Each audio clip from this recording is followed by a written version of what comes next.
Hello, welcome, welcome. I'm Dr. Ellen, and I'm going to wait and welcome people as they join. So we're gonna wait a few moments to let people sign in. I know it takes a few moments for the wires to work. So, hello, Jessica. I see Jessica is here. Welcome, welcome. I see some people are joining. So I'd like to welcome people as they join. And we are going to talk about a really, really important topic today, building better boundaries to protect your priorities. And so I'm looking forward to speaking about that. Jessica, I'm so glad you're with us. Can you put in the chat where you're from? I love to know where I'm reaching people. Love to know how far we're reaching out to people. So I'm going to be asking people to let me know in the chat where they're from.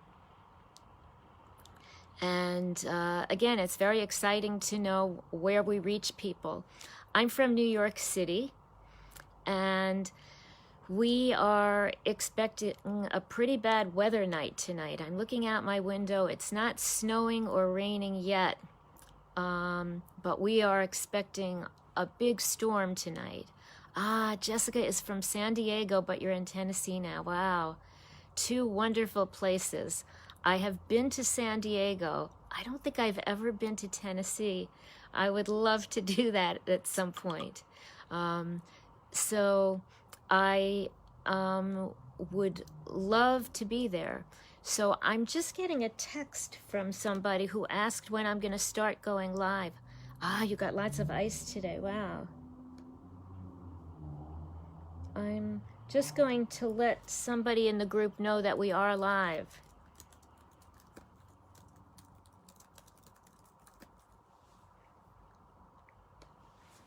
Okay.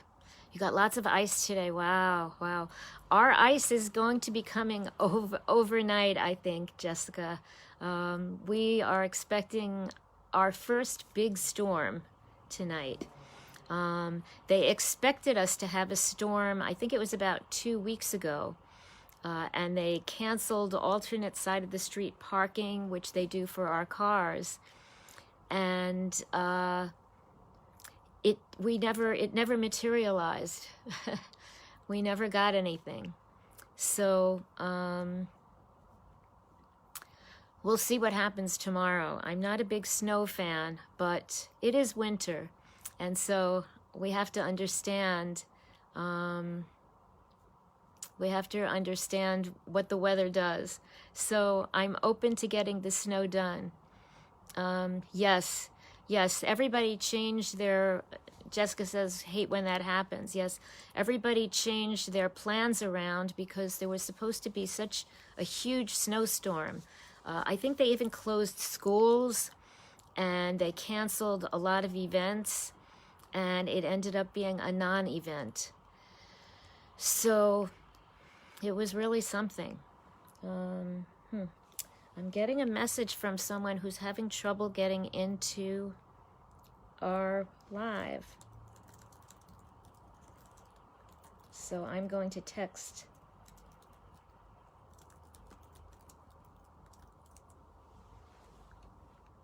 So I bet in San Diego, I've been to San Diego, and I think San Diego is sunny all year long. From what I know, I loved San Diego. It was beautiful there. I would even love to live there someday, but I'm a New Yorker. I have all of my connections in New York so far.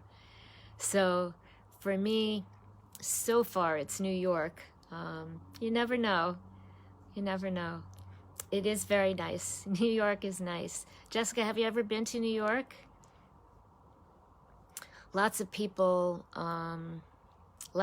visit New York, even if they don't live near New York. I know it's a big tourist attraction, and a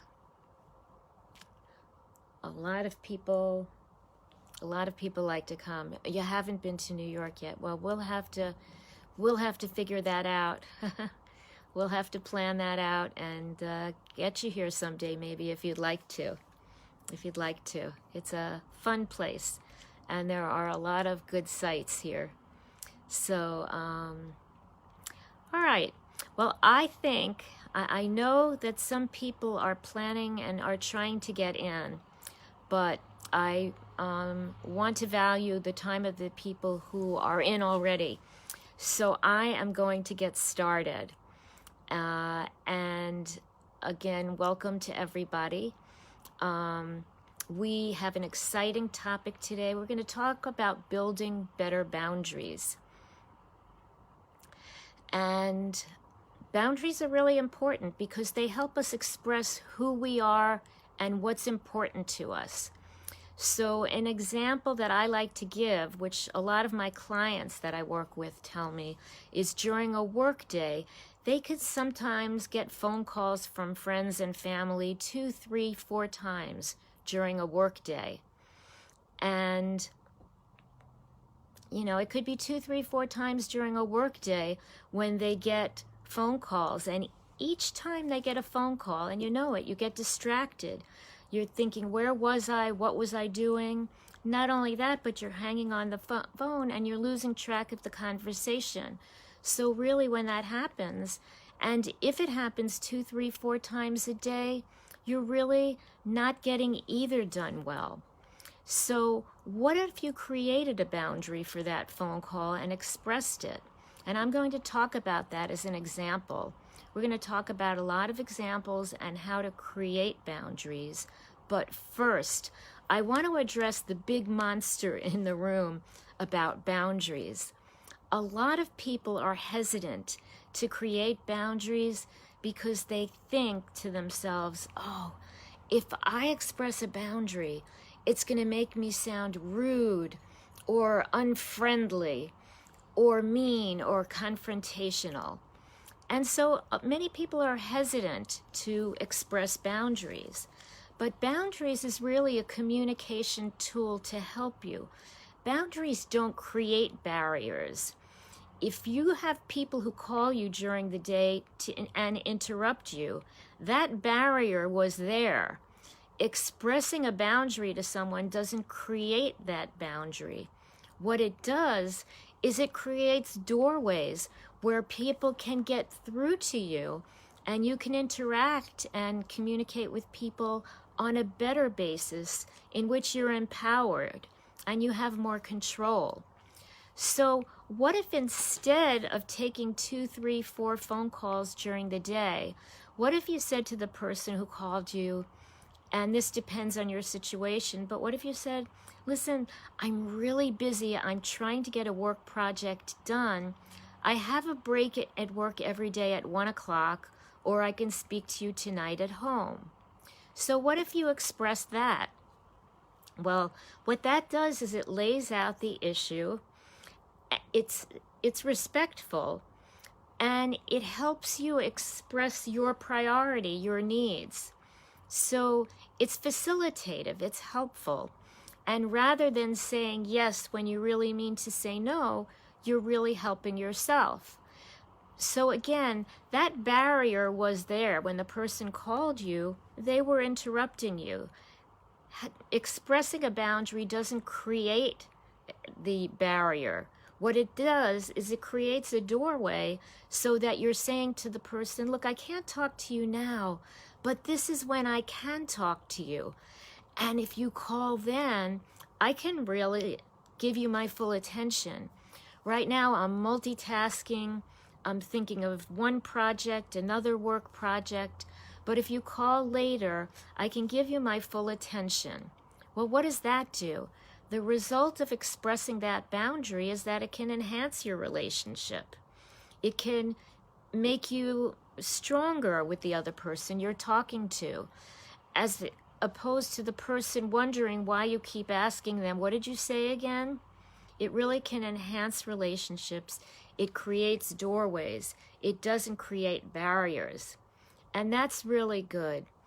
And it creates a doorway and you're free to express yourself rather than not doing what's good for you. And it's important because boundaries, again, help you express who you are.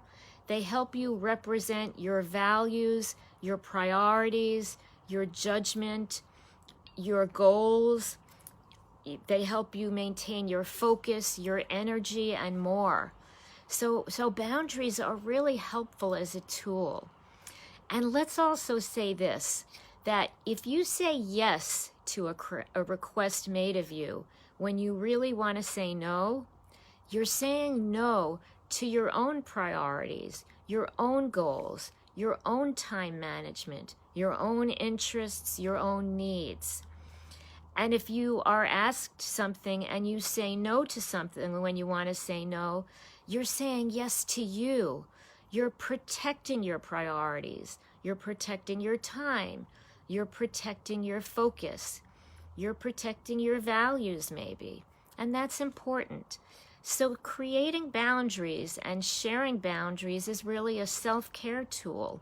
It's taking care of yourself. Because if you say yes when you want to really say no, you're taking on that stress.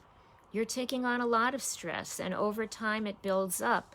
And sometimes it can end up in resentment towards somebody. But again, building those doorways, building those pathways towards what you can do can enhance relationships. It can decrease stress. It can maintain your focus, your productivity, your energy, your time.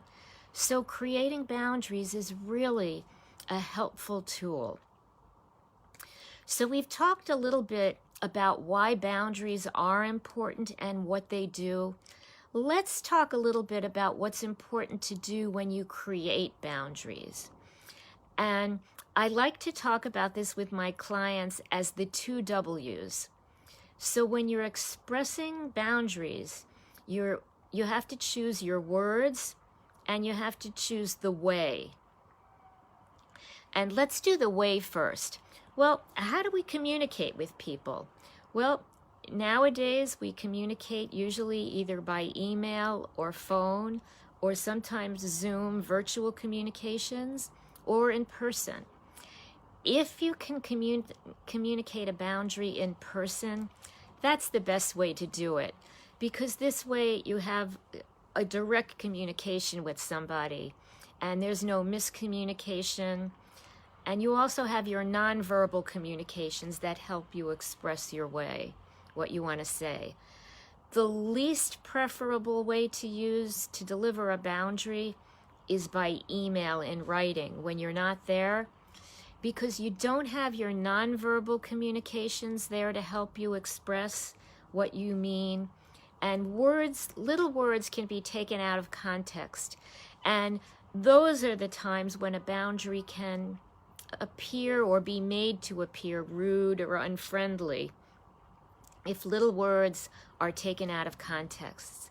So if you can express and deliver your message and your boundary in person, or at least by phone or virtually, that's much better than by doing it in email or in writing.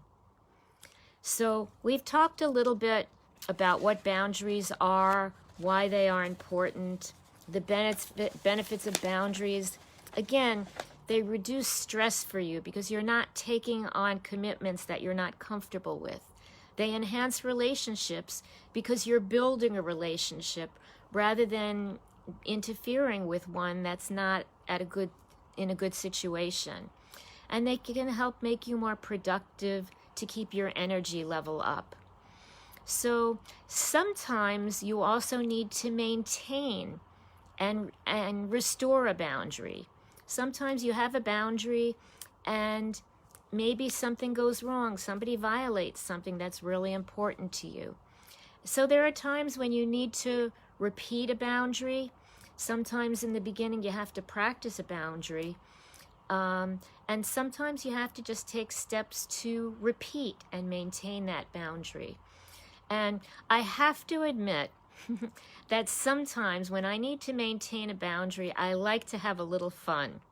So, like the example with the telephone call, if a friend calls me and I've expressed the boundary and they call me again, and I've explained to them that if they speak to me at my break at 1 o'clock or tonight, I can give them my full attention, but during work, I'm really multitasking, and multitasking is just not facilitative.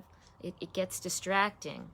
If I've explained that to somebody and they still call again, sometimes what I'll do is I will say something like, sorry, I lost track. What did you just ask me?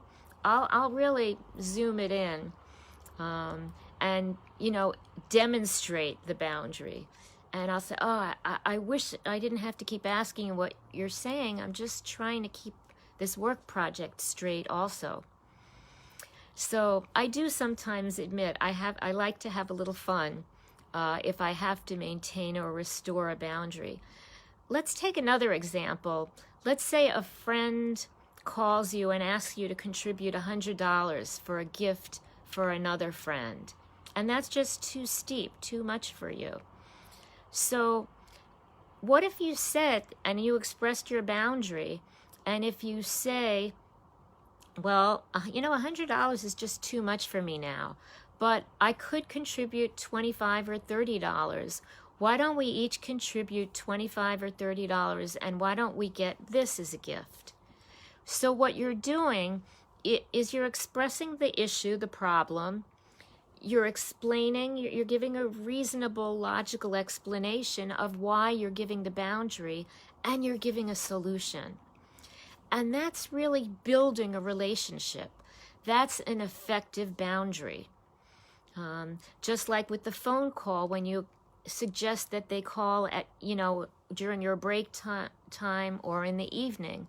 Again, that's building a relationship, keeping it stronger. So you're not taking the phone and hanging up on them. That would be rude. But effective boundaries are not rude. Effective boundaries are facilitative always. They're helpful. They help you, and they help build bridges.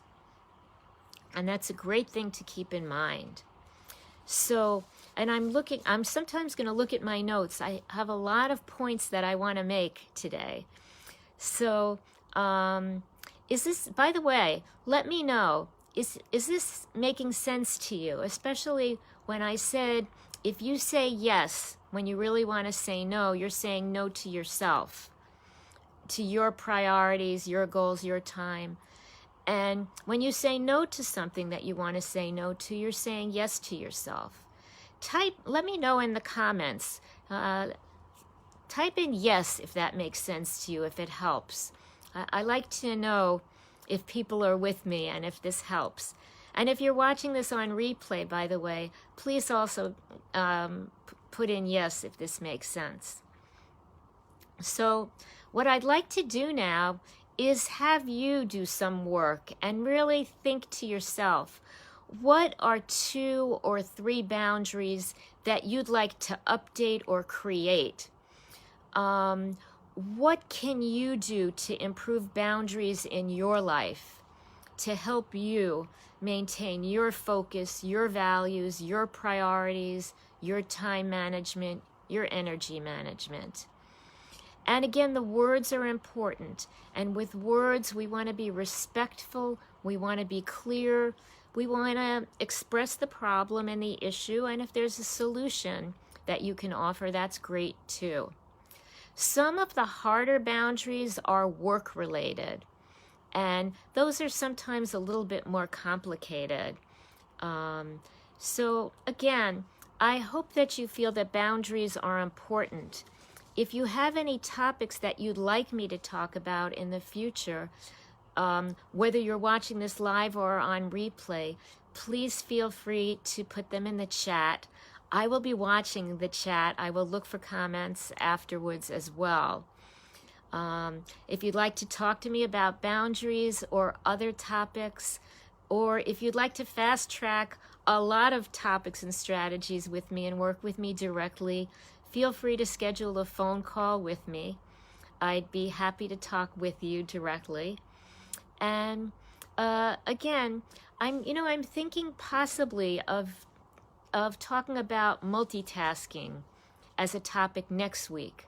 I'm going to speak again to everybody next Sunday at the same time. I'm thinking of multitasking as a topic. So let me know in the chat if multitasking sounds good to you, or if you have other topics that you'd like me to talk about, feel free to express that as well. And again, if you'd like some assistance, feel free to reach out. Join us again next Sunday night.